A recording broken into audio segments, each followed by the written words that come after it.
So hello my student, welcome to R K home tuition. আশা করছি তোমার সবাই ভালো আছো।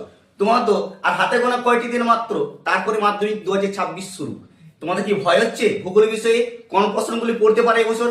ভয় নেই, তোমাদের এমন বাছাই করা দুটি চ্যাপ্টার থেকে মান 3-এর প্রশ্ন দেখিয়ে দিব, কমন ধরিয়ে ধরিয়ে সেই প্রশ্নগুলি এবছর পড়ার 100% চান্স আছে। কোন কোন প্রশ্নগুলি দেখে যাবে, চলো সেই প্রশ্নগুলি আজ তোমার সঙ্গে আলোচনা করি। আরে চ্যানেলটিতে নতুন হলে সাবস্ক্রাইব করে দিও, সাজেশনগুলি ভালো লাগলে বন্ধুদেরকে শেয়ার করতে ভুলো না।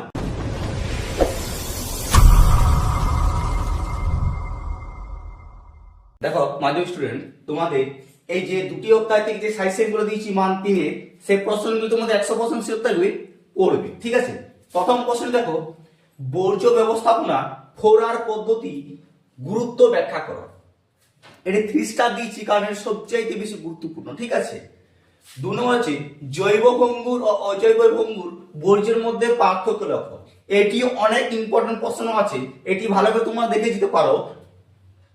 3 নম্বর প্রশ্ন, বর্জ্য ব্যবস্থাপনায় শিক্ষার্থীদের ভূমিকা আলোচনা করো।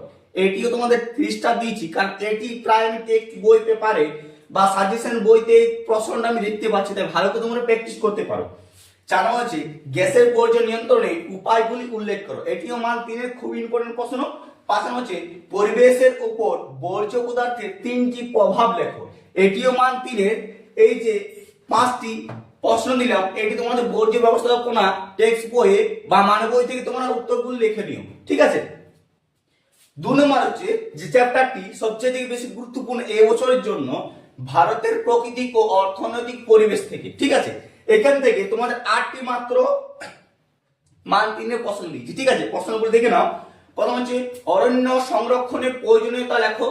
2 নম্বর হচ্ছে দুর্গাপুরকে ভারতের রুর বলা হয় কেন।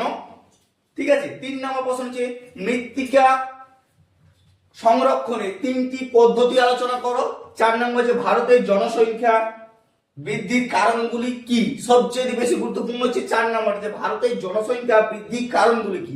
5 নম্বর হচ্ছে আরো বেশি গুরুত্বপূর্ণ, পেট্রো রসায়ন শিল্পকে উদীয়মান শিল্প বলা হয় কেন। মোস্ট এবং বিশাল গুরুত্বপূর্ণ হচ্ছে এই দুটি প্রশ্ন তোমরা ভালো করে দেখে রাখো। 7 নম্বর প্রশ্ন হচ্ছে ভারতের কৃষিতে জলসেচ প্রয়োজনীয়তা উল্লেখ করো। এটাও 3 স্টার দিয়েছি, এটা অনেক বেশি গুরুত্বপূর্ণ। ঠিক আছে, আরেকটা প্রশ্ন মিস করে গেছি, সেটা 6 নম্বরটা, ভারতের কৃষির প্রধান 3টি সমস্যা আলোচনা করো। এটি অনেক অনেক গুরুত্বপূর্ণ, লাস্ট সবচেয়ে বেশি গুরুত্বপূর্ণ এবছর। আর এই অধ্যায় থেকে সেটা হচ্ছে জনসংখ্যা ও জনঘনত্বের মধ্যে পার্থক্য লেখো। এই যে কয়টি তোমাদের মান 3-এর প্রশ্ন দিলাম, ভালো করে প্র্যাকটিস করো, আশা করছি তোমরা কমন পাবে।